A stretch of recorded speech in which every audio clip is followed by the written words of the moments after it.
참 감사한 일들이 많은 때입니다. 물론 우리들의 마음을 어둡게 하는 것들도 있지만 돌아보면 감사의 일천번째 우리가 하나님 앞에 감사의 제단을 매일 쌓고 있는데 돌아볼 때 얼마나 감사한 일들이 많이 있는지 헤아릴 수가 없습니다. 추석 명절을 지나면서 오고 가는 발걸음 안전하게 지켜주신 하나님 얼마나 감사한지 알 수 없습니다. 함께 만나서 기쁨을 나눌 수 있도록 허락하신 하나님 얼마나 감사한지 알 수 없습니다. 특별히 추석 밥상 풍성하게 드신 줄 믿는데 여러분들 삶이 그런 추석의 밥상처럼 풍성한 삶이 이어지기를 주님의 이름으로 간절히 축원을 드립니다. 추석의 상이 풍성한 그런 모습들, 거기에 사람들이 더 모이면 잔치가 되는 것 같습니다. 에스더서에 보면은 우리가 에스더 이야기를 계속해서 함께 나누고 있는데 처음부터 끝까지 잔치 이야기로 가득 차 있습니다. 아하수에로 왕이 그가 왕이 되고 나서 3년이 지난 후에 127도의 모든 사람들을 모아놓고 6개월 동안 잔치를 베푼 잔치의 이야기로 시작해서 계속해서 잔치의 이야기가 에스더서가 끝나는 때까지 반복되어서 나타나고 있습니다. 물론 왕궁이기 때문에 잔치가 그렇게 많았다라고 생각할 수 있을지 모르겠지만 에스더서에 나타나는 잔치의 모습은 그러나 각각의 다른 신앙의 모습을 담고 있습니다. 먼저 우리가 이 잔치의 모습들이 에스더서에 어떻게 나타나고 있는지를 잠깐 살펴보기를 원합니다.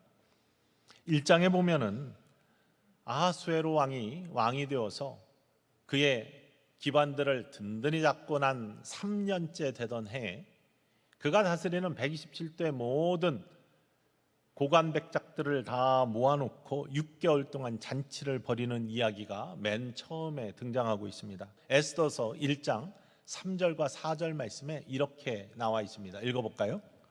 왕이 있은 지 제3년에 그의 모든 지방관과 신하들을 위하여 잔치를 베푸니 바사와 메대의 장수와 각 지방의 귀족과 지방관들이 다 왕 앞에 있는지라.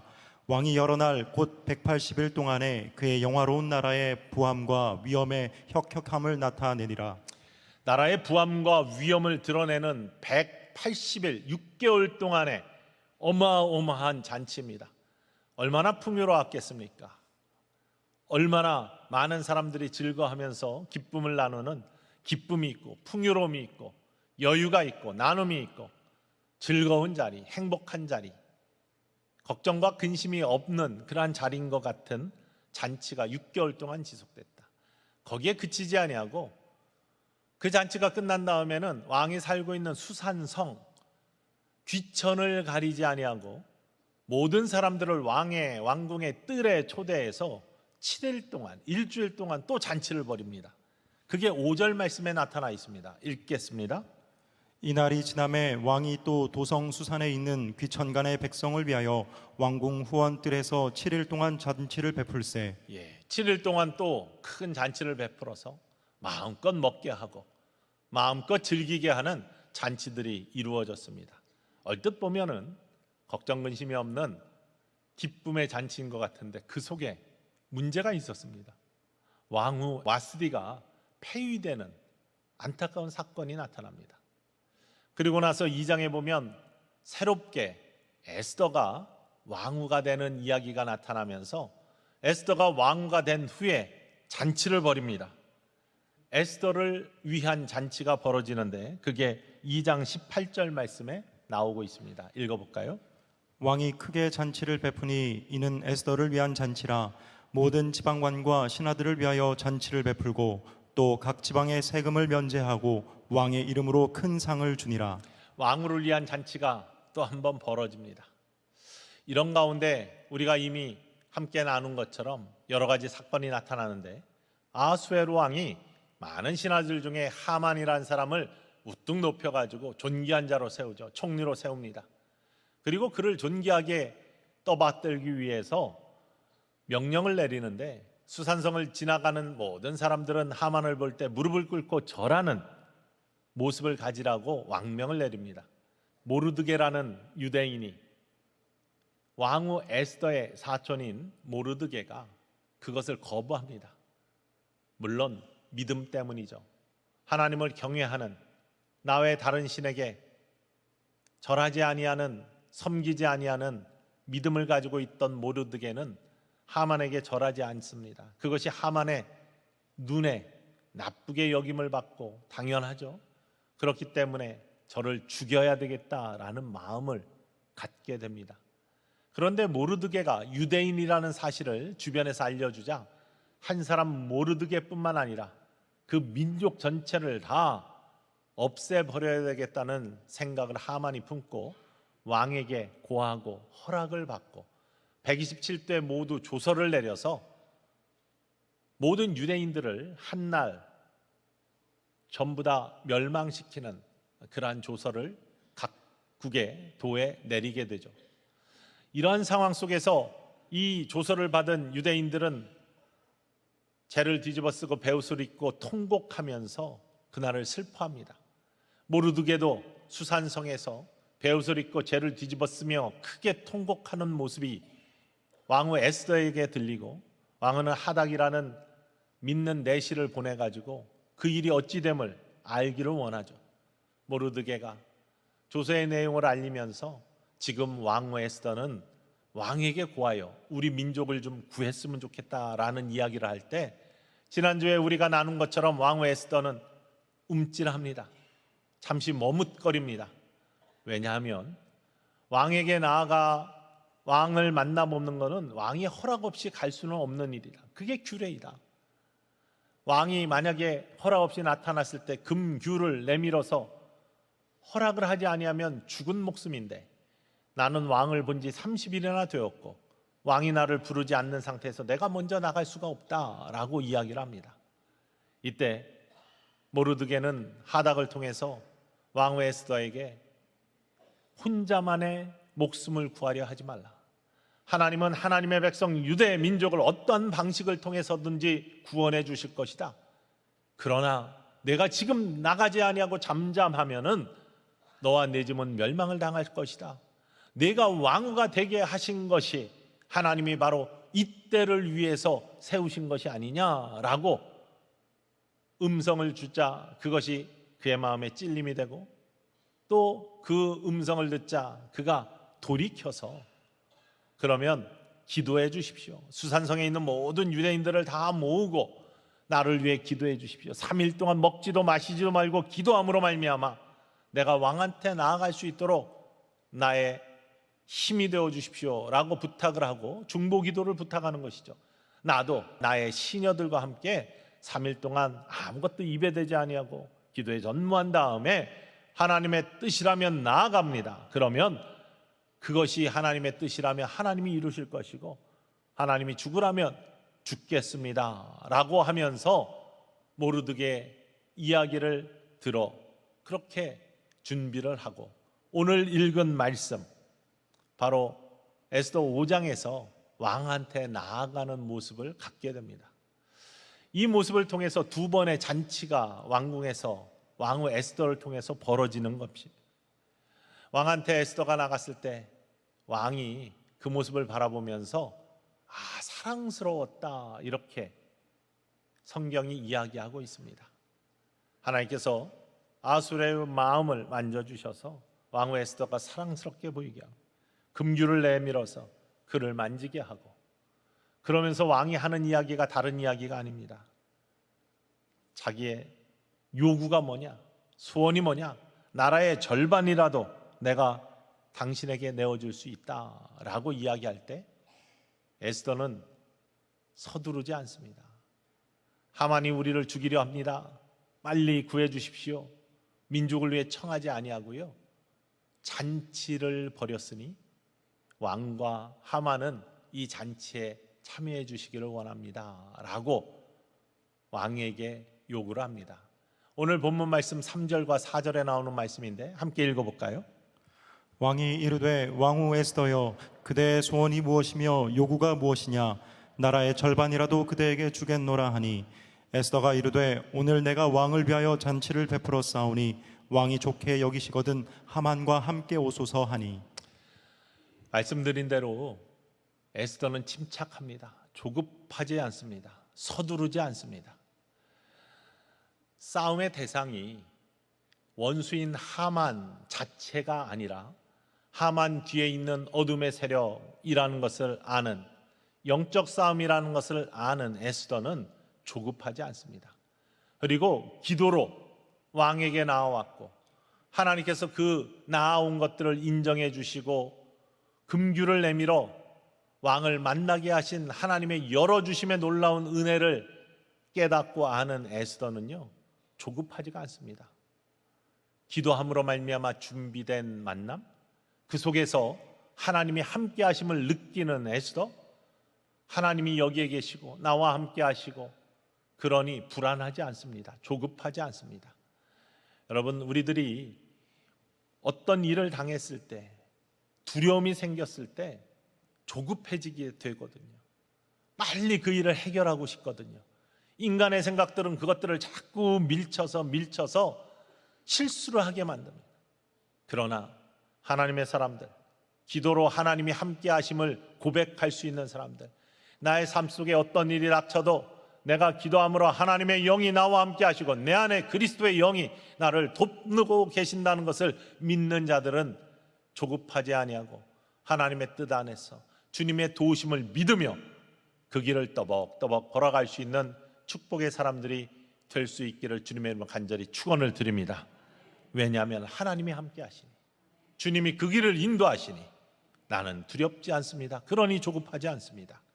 그때 하나님은 더 큰 영적 분별력과 돕는 은혜로 우리들을 최고의 길로 인도하실 줄 믿으시기를 주님의 이름으로 간절히 축원을 드립니다. 잔치가 벌어지고 왕과 하만이 함께 그 자리에서 즐거워합니다. 왕이 기분이 좋았습니다. 그래서 에스더에게 다시 이야기합니다. 소원을 이야기해봐. 정말로 자꾸 소원을 이야기하라고 하는데 소원을 이야기하지 않아요. 내가 정말 나라의 절반이라도 줄 수 있으니, 지금 당장 시행할 수 있으니 소원을 이야기해 라고 하는데, 왕후 에스더는 조급하게 서두르지 아니하고 오늘 읽은 본문 말씀 바로 다음 6절로부터 8절 말씀에 보면은 다시 한번 내일 잔치를 벌일 테니까 다시 한번 잔치에 참여해 주시기를 원합니다 라고 잔치에 또 한번 청합니다. 6절부터 8절까지 말씀 읽어볼까요? 왕이 에스더에게 이르되 그대의 소청이 무엇이뇨? 곧 허락하겠노라. 그대의 요구가 무엇이뇨? 나라의 절반이라 할지라도 시행하겠노라 하니, 에스더가 대답하여 이르되 나의 소청 나의 요구가 이러하니이다. 내가 만일 왕의 목전에서 은혜를 입었고 왕이 내 소청을 허락하시며 내 요구를 시행하시기를 좋게 여기시면 내가 왕과 하만을 위하여 베푸는 잔치에 또 오소서. 내일은 왕의 말씀대로 하리이다 하니라. 그 다음 날 잔치를 또 열겠습니다. 그리고 그 다음 날 내가 소원을 이야기할 테니까 다시 한번 왕과 하만이 나의 잔치에 참여해 주기를 원합니다. 이렇게 소원을 이야기합니다. 왕이 좋게 여기고 내일 그렇게 하겠다라고 허락을 합니다. 하만도 기분이 좋았습니다. 왕후가 에스더가 벌인 잔치에 초대받은 사람이 오직 왕과 자기뿐임, 얼마나 자랑하고 싶겠습니까? 그래서 급히 집으로 돌아왔습니다. 친구들과 부인인 세레스를 불렀습니다.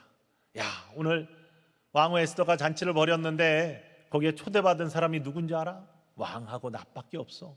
내가 이렇게 존귀한 사람이야 라고 기분이 좋아서 이야기를 하는데 금방 얼굴색이 변하면서, 근데 한 가지 나의 기분을 언짢게 하는 그러한 사건이 있었는데, 집에 오는 길에 성문에서 모르드게를 만났는데 여전히 건방지게 무릎도 꿇지 않고 절하지도 아니하고 이제 죽을 날을 남겨놓고 있는 자가 거만하게 나를 바라보더라.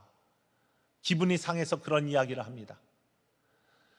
사람들의 문제가 나타날 때, 어느 때인지 자존심 상해하고 감정이 상했을 때 그 감정을 통제하지 못하면 반드시 문제가 나타납니다. 사람들이 싸울 때 어떻게 싸웁니까? 논리적으로 따져서 싸우는 게 아닙니다. 한마디 말이 감정을 건드렸을 때, 감정이 통제가 안 됐을 때, 너 나에게 뭐라고 했어? 뭐 하면서 시작하는 것이 큰 싸움이 되고, 때로 보면은 층간의 소음이라든지 주차의 문제라든지 해결할 수 있는 문제들을 감정이 상해서, 자존심이 상해서 부르는 호칭 때문에, 아니면 들린 욕 때문에, 감정이 상해서 그것이 싸움이 되고 큰 싸움뿐만 아니라 살인까지 이어지는 모습들이 종종 뉴스에 나오는 것을 발견할 수 있잖아요. 하만도 그랬습니다. 기분이 나빴습니다. 자존심이 상했습니다. 남들은 다 굴복하는데 건방지게 나한테 그 감정 상함이 주변에서 또 부추기는 악한 영과 더불어서, 그러면 나중에 죽일 때까지 기다리지 말고 우리 집에 높게 50규빗 되는 목매어 달아들을 수 있는 나무를 세워가지고 내일 잔치 전에 왕한테 허락을 받고 모르드게를 목매달아 죽이십시다. 그리고 나서 기분 좋게 에스더가 벌인 잔치에 참여하면 참 좋지 않겠냐. 또 그걸 좋게 여겨서 하만은 그렇게 하기로 결정을 합니다. 그런데 하나님께서는요, 기도하고 베푼 잔치 속에서 에스더가 꿈꾸는 것들을 이루어가기 위해 일하시기 시작하시죠. 물론 에스더의 기도와 에스더를 위한 중보의 기도의 능력들이 잔치 속에 힘이 되어 나타나면서 아수에로 왕에게 어떤 일이 벌어졌냐, 6장에 보면은 그날 밤에, 그 잔치가 있었던 밤에 잠이 오지 않았다라고부터 시작합니다. 6장 1절 말씀 읽어볼까요? 그날의 밤에 왕이 잠이 오지 아니하므로 명령하여 역대 일기를 가져다가 자기 앞에서 읽히더니, 그날 밤에 잠이 오지 않았어요. 아니, 파티를 하고 또 성경에 보면은 술도 거나하게 마셨다고 나오는데 그러면 잠이 오지 않겠습니까? 그런데 자지 않았어요. 잠이 오지 않았어요. 그리고 무엇을 할까 고민하다 역대 일기, 왕에 되어진 일들이 쭉 기록된 일기를 보는데 그 일기의 부분이 또 모르드게의 이야기가 나오는 부분입니다. 문을 지키던 넷이 두 사람이 있었는데 빅다나하고 데레스라는 넷이 두 사람이 왕한테 원한을 품고 왕을 시해하려고 계획을 세웠어요. 그런데 모르드게가 그 계획을 듣고 왕한테 고해서 그 암살의 계획을 진압했던 사건이 역대일기에 기록이 되어 있습니다. 그런데 그게 그냥 지나가 버렸어요. 이미 진압이 되었으니까, 사건 전에. 왕이 있다가 이를 고한 모르드게, 그에게 어떤 존귀와 관직을 내린 그러한 일이 있느냐라고 묻습니다. 그랬더니 아무것도 해준 것이 없습니다 라고 대답을 합니다. 왕이 생각을 하다가 그럼 밖에 누가 있느냐라고 이야기할 때 하만이 뜰에 와 있었습니다. 일찍. 왜냐하면 모르드게를 자기의 집에 세운 큰 나무에 달아서 목매어 죽이고 잔치에 오기에 왕의 허락을 받기 위해서 뜰에 와 있었어요. 그래, 하만이 있으면 하만을 들어오게 하라 라고 해서 아하수에로 왕이 하만에게 묻습니다. 내가 어떤 사람을 존귀하게 하기 원하는데 그 사람에게 어떻게 해주면 존귀하게 해줄 수 있겠지라고 묻습니다. 하만이 생각하기에 우리나라에서 왕이 존귀하게 할 사람은 나밖에 없는 것 같은데, 이미 마음에 교만이 가득 차고요. 그가 우쭐대기 시작했을 때 그의 마음에 자기를 생각하며 왕한테 이렇게 이야기하죠. 왕이요, 왕이 누군가를 존귀하게 하기 원하시면 왕관을 씌우고 왕의 옷을 입히고 왕이 타는 말을 태워서 믿는 신하에게 수산성을 다 돌아다니면서 왕이 존귀하게 하기를 원하는 자는 이렇게 됩니다 라고 선포하고 다니시면 그 사람이 얼마나 존귀해지겠습니까? 왕이 그렇게 하면 좋으시겠습니다 라고 이야기를 합니다. 자기가 그렇게 말을 탈고 왕복을 입고 수산성을 돌아다닐 줄 알고 그렇게 고하는 것이죠. 왕이 그 얘기를 듣고 좋게 여겨서 그러면 하만, 당신이 지금 당장 모르드게를 왕복을 입히고 말에 태워서, 내 말에 태워서 수산성을 돌아다니며 왕이 존귀하게 여기기를 원하는 자가 여기 있다 하면서 다니기를 원한다, 명령을 합니다. 하만은 그 왕명을 따를 수밖에 없죠. 자기가 죽이려고 했던 자인데 왕이 갑자기 그를 존귀하게 여기라고 하면서 왕복을 입히고 말에 태워서 수산성을 하만한테 돌아다니라고 합니다. 할 수 없이 그 일을 행합니다. 얼마나 멘붕이 왔겠습니까? 얼마나 자존심이 상했겠습니까? 그리고 걱정이 되었겠습니까? 왕이 모르드게를 존귀하게 여겨? 내가 죽이려고 했던 사람인데. 그러면서 급하게 그 일을 마친 다음에 집으로 와서 친구들과 다시 아내 세레스를 부릅니다. 그리고 이야기를 합니다. 이런 일이 있었어. 이때 부인이 이야기를 해요. 당신이 모르드게 유대인들에게 이렇게 굴욕을 당했으니 앞으로 유대인들을 이길 능이 없다라고 그렇게 이야기를 하는 순간 궁궐에서 또 사람을 보내어서 잔치가 준비되었으니 빨리 입거를 하라는 소식을 줍니다. 허둥지둥 하만이 궁궐로 들어가죠. 그리고 에스더가 벌인 두 번째 날에 잔치에 참여를 하게 됩니다. 왕이 잔치가 벌어지고 기분이 좋아지다 다시 에스더에게 묻습니다. 소원이 뭐야? 오늘은 이야기한다고 했잖아. 나라의 절반 달라고 하면 내가 준다니까. 이야기를 좀 제발 하라고 이야기하자. 그때 에스더는 침착하게 이야기를 하죠. 제 목숨과 우리 민족의 목숨을 노리는 계책이 있는 사람이 있습니다. 나의 목숨과 우리의 백성들을 구원해 주십시오 라고 왕에게 애청을 합니다. 도대체 누가 그러한 못된 짓을 하는 거야? 여러분, 왕은요 127도를 다니고 127도에는 수많은 민족들이 있습니다. 저번에도 말씀드린 것처럼 유대 민족은요 왕에게 티끌 같은 존재였습니다. 별로 중요한 존재가 아니라 한 민족이 사라지는 것 별로 개의치 않는 왕이었습니다. 그러니 그의 기억에 유대의 민족이라는 것이 있지가 않아요. 그러니 누가 어떻게 어떤 민족을 없애려고 하는지 왕은 기억하지 못하는 거예요. 누가 그러는 거야? 라고 이야기할 때 에스더가 바로 여기에 있는 이 하만이 바로 그 사람입니다 라고 이야기를 합니다. 얼마나 충격적이었겠습니까? 자기가 가장 귀하게 여기는 하만, 가장 사랑하는 에스더, 이러한 엄청난 일들이 꼬여있는 상태 속에서 왕은 충격을 받고 잠시 화를 내며 뜰로 나갑니다. 하만이 걱정이 되죠. 이제 큰일 났습니다. 잘못하다간 죽게 생겼습니다. 그러니 에스더를 붙들고 애청을 합니다. 살려달라고 애걸을 합니다. 왕이 잠깐 뜰에 나갔다가 마음을 가라앉히고 다시 방으로 들어왔는데 하만이 에스더를 붙들고, 에스더는 왕후의 자리에 앉아 있었다, 성경에 그렇게 나와 있어요. 근데 앉아있는 에스더의 무릎을 붙들고 하만이 애걸을 하는 모습이 왕의 눈에는 어떻게 보였냐? 왕후를 겁탈하려는 것처럼 보인 거예요. 그래서 왕이 화를 내면서 아니 하만, 내가 이제는 하다못해 왕후를 겁탈하려고 하느냐라고 그런 말을 왕의 입에서 나오자마자 주변에서 경호를 하던 사람들이 하만의 얼굴을 감쌌다라고 했어요. 굴복을 시킨 거죠. 그리고 끌어냈습니다. 그때 밖에서 사람이 들어와서 지금 하만의 집에 높은 50규빗 되는 나무가 섰는데 왕이 존귀하게 하신 모르드게 목을 매기 위해서 세워진 나무입니다 라고 보고를 합니다. 왕이 더욱 화가 났어요. 하만을 거기에 달아라. 그렇게 역전되는 모습들이 두 번째 잔치에서 나타납니다.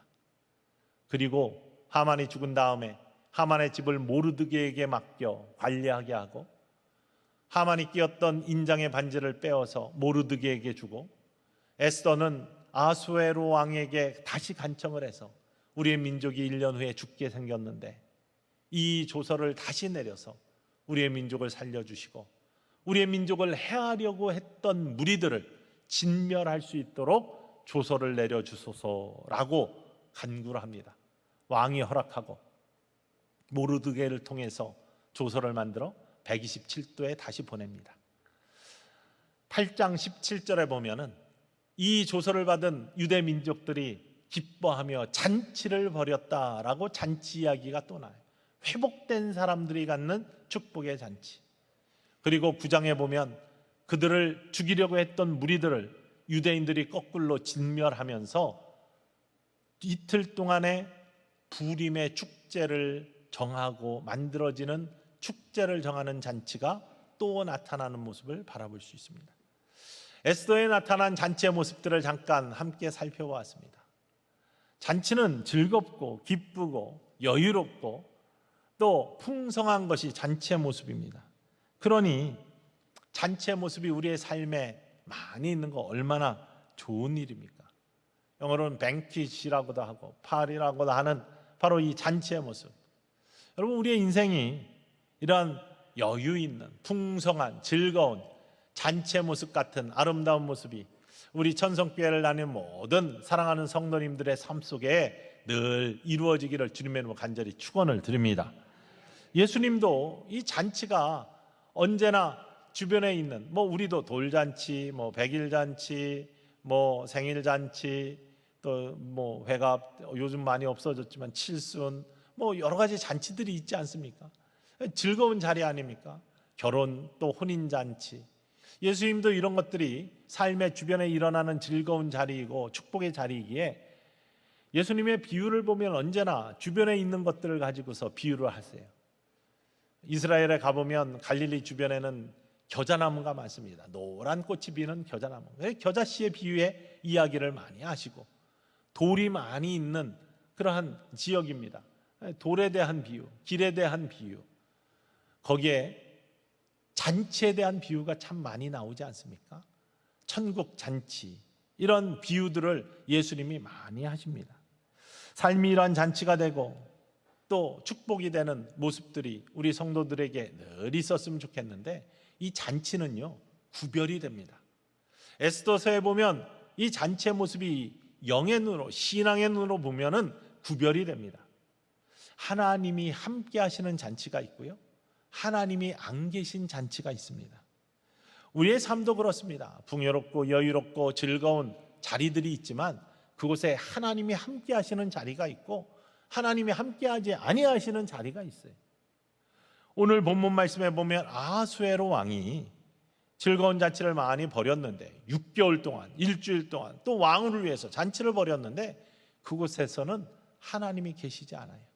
그저 인간의 즐거움과 쾌락과 누림만이 그곳에 있어요. 그러나 에스더가 벌인 잔치를 보면 왕이 벌인 잔치보다는 초라합니다. 물론 잔치의 자리는 즐겁습니다. 여유롭습니다. 그러나 에스더가 벌인 잔치에는 상황은 안 좋은 상황 속에서 벌어진 잔치입니다. 그러나 그 안에 하나님이 함께 하셨어요. 하나님이 그곳에 계시고 하나님이 인도하시는 잔치가 되었어요. 하나님이 함께 하시지 않는 잔치 속에는 사건과 사고들이 끊어지지 않습니다. 훌륭한 잔치였지만 그 속에서 왕후 와스디가 폐위되는 사건이 일어나요. 세상의 잔치가 그렇습니다. 즐거운 것 같지만 그 속에 많은 갈등과 또 문제들이 나타나요. 흥청망청하다가 감정이 상하고 서로 싸우는 일들이 많이 나타납니다. 요즘 한국에도 그 문화가 많이 들어와서 걱정이 되는데요, 그 할로윈 파티죠. 이런 거 하는 미국에서 항상 그런 모습, 꼭 총기 사고가 일어나고 꼭 큰 문제가 나타나는 그러한 잔치예요. 미국에서 고등학교 졸업식이 굉장히 가장 인생 중에 중요한 순간이라고 합니다. 대학 졸업보다 고등학교 졸업이 굉장히 중요한 순간입니다. 근데 고등학교 졸업할 때 파티를 하는데 프롬이라는 파티를 합니다. 이때 많은 사건들이 일어나요. 그래서 학부모들이 얼마나 걱정하는지 알 수 없어요. 근데 안 보낼 수도 없어요. 전통이니까. 옷도 정말 잘 차려입고 갑니다. 새로 옷을 다 사서 드레스를 입고, 여자들, 남자들은 정말로 정장을 하고 가요. 근데 그 속에서 온갖 사건들이 많이 일어나기 때문에 학부모들이 너무나 많이 걱정을 합니다. 그냥 아무것도 없는 즐거움만 있는 그런 파티 속에, 세상의 파티 속에서는, 잔치 속에서는 늘 끊어지지 않는 문제가 있습니다. 근데 하나님이 함께 하시고 하나님이 임재하신 잔치 속에서는 하나님의 역사가 나타납니다. 그게 에스더가 베푼 잔치 속에 나타나는 하나님의 역사입니다.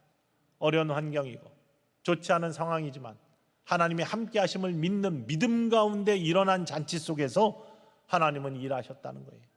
아하수에로 왕이 그날 잔치 속에서 즐거움을 느꼈는데 하나님이 그 마음을 만지기 시작해요. 그래서 그날 밤에 잠이 오지 않았다잖아요. 역대일기를 갖고 오라고 해서 역대일기를 보았잖아요. 그것도 모르드게의 부분을 보게 하나님께서 그 마음을 인도하시는 거예요.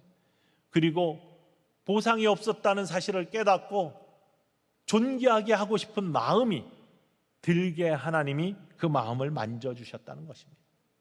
그리고 2차 잔치에 역전의 순간이 나타나잖아요. 하나님께서 에스더를 통해 베푼 잔치를 통해서 하나님의 백성을 구원하시는 놀라운 역전의 사건이 나타나게 하시는 모습, 하나님이 함께 하시는 잔치 속에서 나타나는 축복의 역사가 에스더서에 나타나고 있는 에스더의 잔치의 모습입니다. 우리는 풍요롭고 즐겁고 여유롭고 나눔이 있고 하는 삶을 살기를 원합니다. 그런데 그 삶에 하나님이 없다면 그것은 부서지고 깨어지고 없어지는 삶이 될 줄로 믿으시기를 원합니다. 그러나 그 속에 하나님이 함께 하시면 그것은 회복시켜 주시고 온전케 하시고 이기게 하시고 역전시켜 주시는 하나님의 놀라운 역사를 만나는 축복의 순간이 될 줄로 믿으시기를 주님의 이름으로 간절히 축원을 드립니다. 다윗 임금도 수많은 잔치를 벌인 왕이었습니다. 그의 고백을 보면, 특별히 시편 23편 대표적인 고백을 보면 그는 즐거움도 있었고 어려움도 있었어요. 그런데 어떠한 순간에도 하나님이 함께 하시는 잔치 속에 하나님의 놀라운 능력이 나타남을 그는 체험한 사람이고 고백한 사람이었습니다. 시편 23편 5절 말씀 보세요. 주께서 내 원수의 목전에서 내게 상을 차려주시고 기름을 내 머리에 부으셨으니 내 잔이 넘치나이다. 주님이 차려주신 상, 잔치의 상이에요. 잔이 넘치게 하시는 기름을 부어주시는 하나님의 은혜가 있는 그곳, 원수의 목전에서, 원수가 나를 바라보고 있는 바로 그 앞에서 하나님이 차려주신 잔치, 그것은요 감히 누구도 해할 수 없는 하나님의 축복의 순간이고 누구도 흔들 수 없는 하나님의 은혜의 자리가 된다는 사실을 고백하고 있는 겁니다. 에스더가 그랬어요. 에스더는 하나님이 이 자리에 함께하기에, 나를 돕고 계시기에 조급하지도 않고 두렵지도 않고, 그래서 그 잔치를 통해 하나님은 반드시 하만 원수의 목전에서 나를 기름 부어주시고 우리의 민족을 회복시켜 주실 거라는 것을 믿었던 사람이기 때문에 그 믿음이 그를 그 파티를 통해서, 그 잔치를 통해서 그렇게 이루시는 하나님의 놀라운 은혜를 바라볼 수 있게 만들어 주었다는 사실입니다. 에스더가 어떻게 이 잔치를 준비했습니까? 기도로 준비했습니다. 우리의 인생이 기도로 이어지기를 주님의 이름으로 축원을 드립니다. 기도하는 인생은요, 그의 인생의 모습이 잔치의 모습이 될 뿐만 아니라 하나님이 함께 하시는 잔치의 모습이 됨으로 말미암아 어떠한 사단의 권세도 틈타지 못하고 늘 승리하게 하시는 하나님의 은혜가 넘치는 인생이 될 줄로 믿으시기를 주님의 이름으로 간절히 축원을 드립니다. 때로 위기를 만나도 기도로 준비하는 잔치는, 기도가 있는 인생은 하나님이 도우십니다. 하나님이 역사하십니다. 역전시켜 주십니다. 이 믿음으로 에스더를 바라보시기를 주님의 이름으로 간절히 축원을 드립니다. 뿐만 아니라 우리의 인생이 잔치가 되는 것처럼요, 하나님의 백성이 모인 모임은 잔치입니다. 예배 자리는 잔치의 자리입니다. 요한복음 12장에 보면은 예수님께서 죽은 나사로를 살리신 나사로의 집에 다시 방문하셔요. 그때 잔치가 벌어졌다 이렇게 표현되어 있습니다. 근데 그 잔치는 다른 것이 아니라 예수님을 섬기는 잔치였습니다. 마르다가 무엇을 했습니까? 요리를 하기 위해서 일을 했다고 했습니다. 섬김을 위해서 일을. 마리아는 무엇을 했습니까? 향유 옥합을 깨가지고 예수님 발 앞에 부었다고 했어요. 머리털로 닦았다 했어요. 희생과 헌신이 있는 모습입니다. 이 잔치는 예수님을 섬기는 잔치인데, 이 예수님을 섬기는 잔치는 헌신과 희생이 있고 섬김이 있는 모습입니다. 교회가 그런 거 아닙니까? 우리의 예배가 그런 거 아닙니까? 너의 몸을 거룩한 산 제물로 하나님께 드리라. 이것이 너희가 드릴 영적 예배니라. 우리가 섬기고 희생하고 예수님 사랑하는 모습을 쪼개어 드리는 시간과 우리의 몸과 마음과 물질을 통해서 예배하는 이 순간, 이게 영적 잔치입니다. 이 잔치를 무엇으로 준비해야 된다고요? 기도로 준비해야 될 줄 믿습니다. 그래야 하나님의 영이 여기 함께 하시고 회복시켜 주실 놀라운 은혜가, 역전시켜 주실 하나님의 은혜가 이곳에서 작동하기 시작합니다. 사람들의 마음을 만져주셔요. 이곳을 찾는 믿음이 없는 사람들의 마음을 만져주실 줄 믿습니다. 주변의 사람들의 마음을 만져주셔서 회복시켜 주시는 놀라운 역사들을 이루어질 줄 믿습니다. 교회 모임도 다 마찬가지입니다. 하나님의 백성들이 모이는 모든 모임들이 잔치입니다. 천국의 잔치를 연습하는 거예요. 기도로 준비해야죠. 기도로 잔치에 참여해야죠. 그러면 하나님이 그곳에 함께 하시고 역사하십니다. 기도 없는 곳은 하나님이 안 계시는 거예요. 그러니 인간끼리 모였을 때는 마음이 상하고 질투하고 갈라지고 싸우고 하는 일들이 벌어지지만, 기도하는 곳에는 하나님의 영이 계셔서 서로 합하게 하시고 위로하게 하시고 격려하게 하시고 축복하게 하시는 놀라운 역사가 나타날 줄 믿습니다. 그래서 예배를 위한 중보의 기도의 시간들 우리가 갖고, 모든 모임들을 위한, 가정을 위한 중보의 기도의 시간을 가져요. 어제 아침에 6시에 마가의 다락방에 모인 120명보다 더 많은 이들이 함께 모여서 중보의 기도의 시간, 그리고 우리 교회 중보의 기도에 불이 타오르기를 원하는 간절한 기도들을 하나님께 올려드렸습니다. 매주 이런 중보의 기도를 통해 우리의 모임들, 특히 우리의 예배를 드리기 전에 예배를 위해서 중보 기도하는, 기도하면서 에스더가 잔치를 준비한 것처럼 기도하면서 우리가 예배 잔치를 준비하고 모임의 잔치를 준비하는 이 아름다운 모습이 우리 교회에 넘쳐나기를 주님의 이름으로 간절히 축원을 드립니다. 그러면 역사가 일어납니다. 놀라운 하나님의 은총이 일어납니다. 방해하는 세력들이 물러갈 줄 믿습니다. 사단의 검은 그림자가 달아날 줄 믿습니다. 바로 그것이 하나님의 역사입니다. 하만이 자기가 꿈꾸는 것에서 자기가 그 나무에 달린 것처럼 사단이 방해하는 것에서 자기가 빠져나가는 안타까움이 나타나는 모든 고백들이 우리들의 입술 속에서 간증으로 이루어질 줄 믿습니다. 제가 캘리포니아에서 처음에 개척을 했을 때 한 가정으로 개척했기 때문에 예배 자리에, 물론 방문객들이 있지만 얼마나 썰렁합니까? 예배 자리에 몇 사람 안 앉아 있고 이렇게 설교도 하고 또 찬양도 하려고 하면 굉장히 썰렁합니다.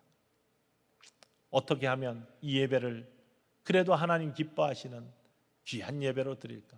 본당은 참 예쁘고 통유리로 되어 있고 생초리는 참 아름다운데 거기 몇 사람 안 앉아가지고 예배를 드리는 거 안타까운 일이잖아요.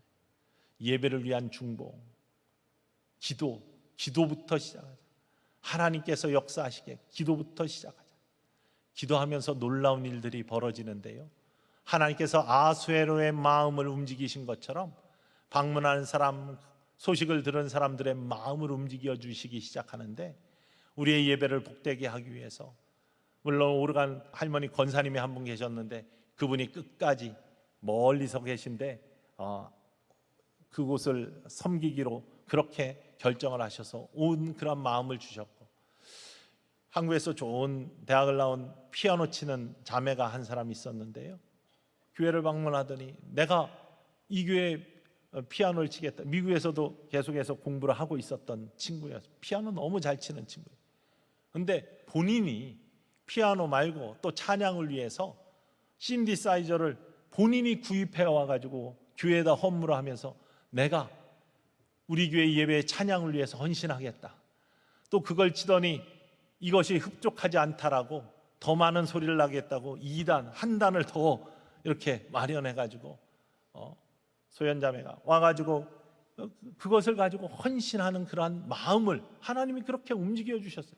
사람들이 없어요. 그런데 그렇게 함으로 말미암아 풍성해지자 더 많은 사람들의 마음이 움직여지면서 예배에 참여하게 되고, 예배가 더 풍성해지자 또 더 많은 사람들이 마음의 감동을 얻고, 전혀 예수님 모르는 사람들이 와서 구원의 확신을 얻으면서 세례를 받고 회복되는 놀라운 역사들이 일어나고, 하나님께서는요 중보기도 하는, 특별히 예배를 위해 중보하는 사람들을 통해서 다른 사람들의 마음을 움직이시고요 역사를 나타내는 것을 제가 고백하지 아니할 수가 없습니다.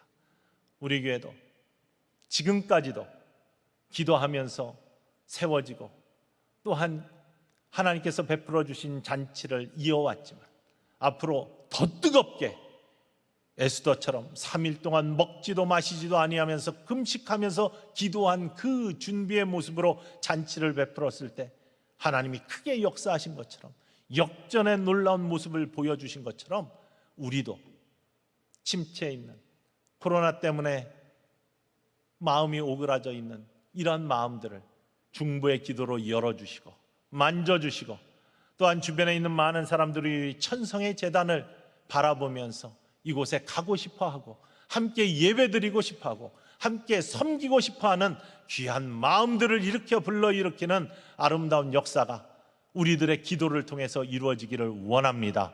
우리의 중보를 통해 이루어지기를 주님의 이름으로 간절히 축원을 드립니다.